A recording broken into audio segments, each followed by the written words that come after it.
I was hanging out with a friend. As usual, I go downstairs, we start talking. The mundane things.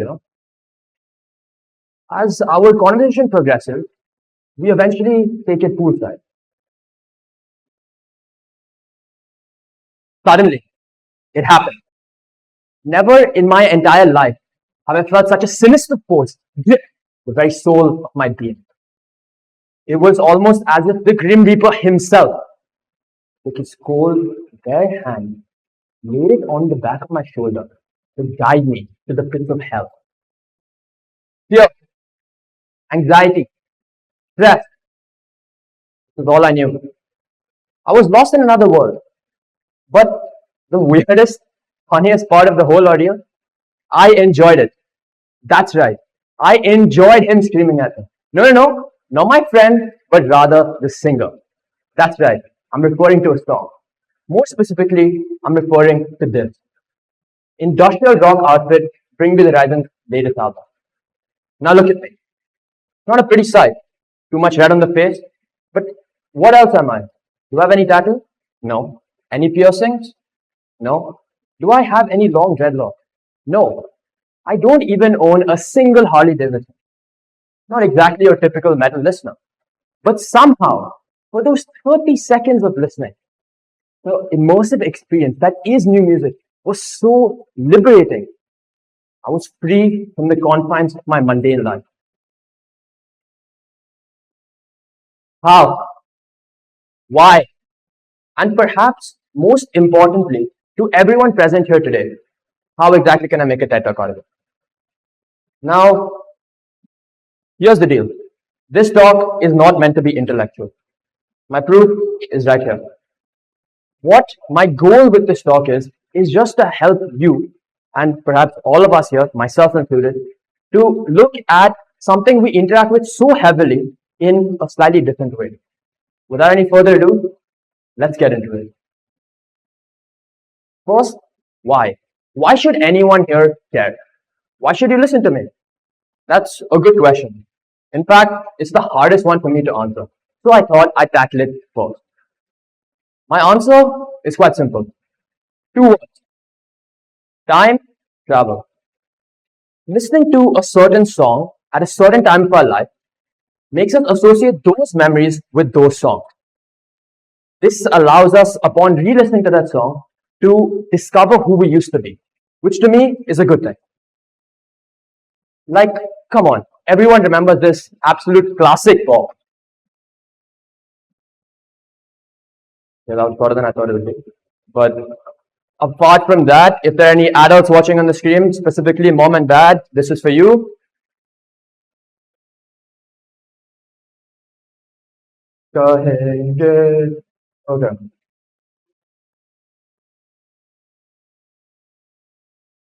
Okay, that was long enough. So, that feeling we have listening to these tunes, let's zoom in on it and give it a name. Nostalgia. That's the first point I'd like to make today. Music has the uncanny ability to make us remember the past.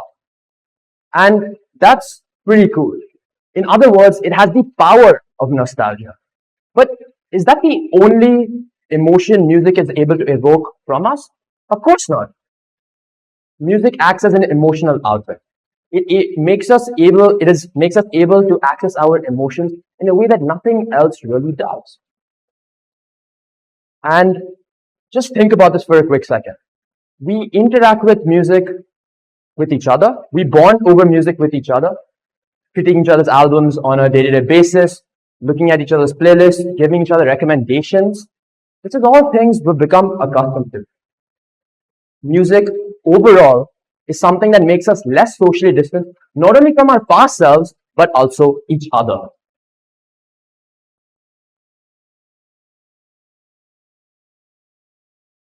But there's something which is pretty unfortunate about everything I've just said. You already know it. There's nothing I've said here that is new.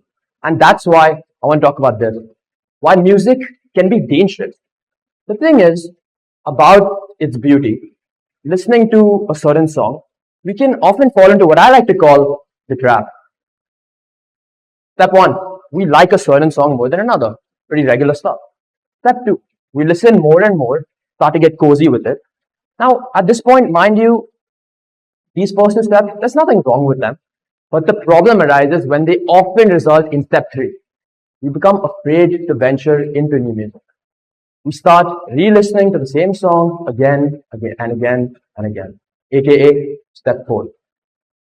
Now, the question is, Neel, how exactly do you intend on us getting into new music? Aha, I'm glad you asked. Why didn't I share my own journey? 1.5 years ago, rapper Logic released his final album, No Pressure. Having listened to a couple long Logic songs before, I thought, okay, why not? Let me just give the album a listen. That was the first full album I've listened to in my entire life. And it was also one of the best decisions I've ever made in my entire life. The thing is, the album itself was nothing revolutionary. It was a good album.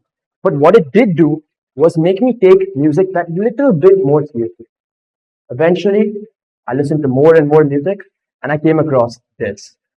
This is Kendrick Lamar's Good Kid, Mad City. On this album, Kendrick has an agenda, a whole story to tell. He is always changing. Different songs have different meanings, different emotions. The album goes from this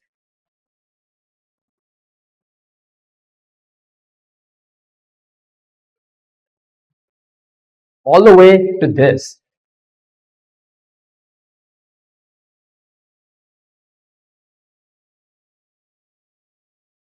If you look at the album cover there, it doesn't even say album. It says a short film because it is one. That's point number 1. Albums first, song second. So often we just pick a single song that comes on shuffle play and we just listen to that.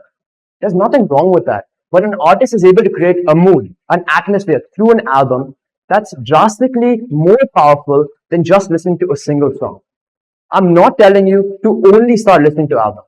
All I'm saying is first listen to the album, then pick out your favorite songs and listen to them, not the other way around.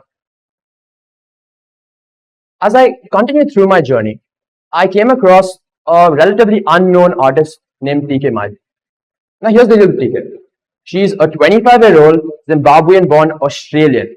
Not exactly who you'd expect to be absolutely masterful with hardcore hip hop, but she just is.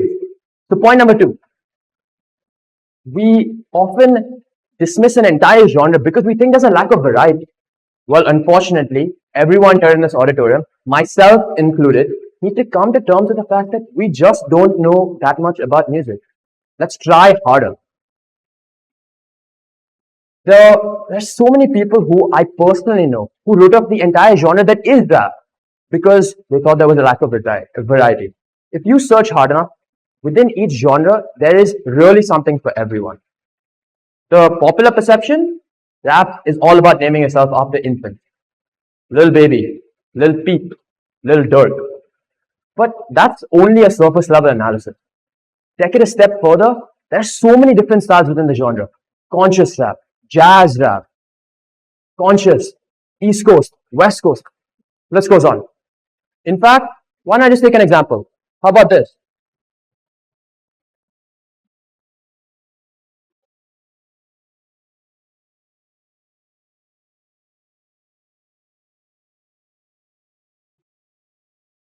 Yes, that is from a rap song, and yes, that is an orchestra producing the beat. So around February of this year, I was listening to a lot of rap, but unknown to me, I'd fallen into the trap. Became afraid to try new things until one day when I went to meet a friend, I put on my shoes, went downstairs. Hopefully, you know the rest of the story by now. And that leads me, funnily enough, to the title of this talk, Songs for the Deaf. An intriguing name, but I have a confession, not one I came up with. In fact, it's from this. This is hard rock band Queen of the Stone Age's 2002 album. And let's take a moment to quickly analyze what's happening here. Initially, I started listening to pop.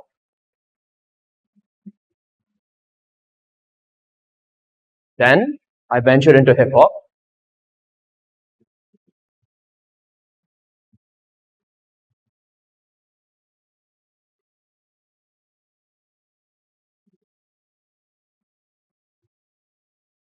I ventured into hard rock.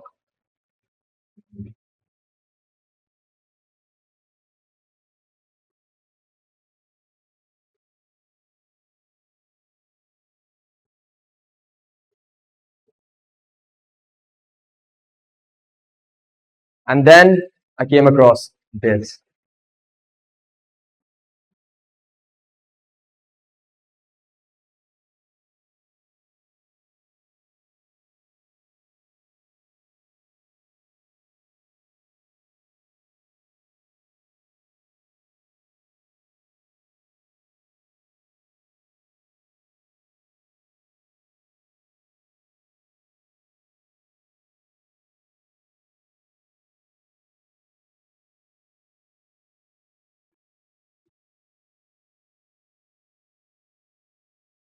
Now, what you'd expect, right?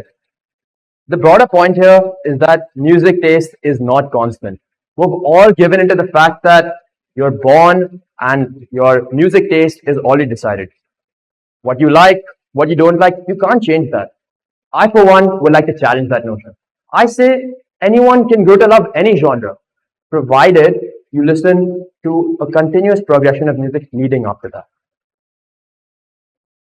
The thing is, you just won't like new music unless you want to like new music. That's the problem. We've all fitting in with this "it isn't for me" attitude, and that's preventing us from enjoying new things. The thing is, this will require effort on your part. But if you give music a chance, you'll realize how good it can get. You'll never want to go back. Prove this? Why don't we take an example? How about me? In 2020, there were two albums I listened to. No Pressure by Logic, as I already introduced to you, and Under Pressure, also by Logic. Nothing fancy here, just two albums. In 2021,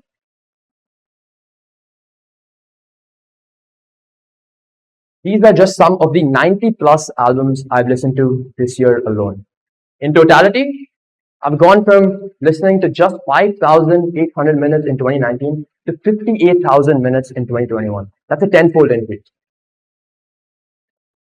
Now, the thing is, I hope that some of my passion for the art form has transferred to you. In fact, it's come to the point where I've had to create an Excel sheet to keep track of all the albums I listen to.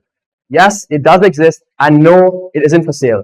But I hope for some of you who've taken what I have to say to heart, maybe you can use this recommendation then. But I can go on for hours and hours talking about how much music means to me and how much new music can impact your life. But unfortunately, that's something you're going to have to figure out for yourself. For now, I'm going to leave you with this. There's more to music than what meets the eye. Go out there, live a little, listen to some new music. Good music is going to be good music regardless of where it comes from and who makes it. With that being said, thank you so much for your time, everybody. I'll see you on Spotify at Neel Agrawal out.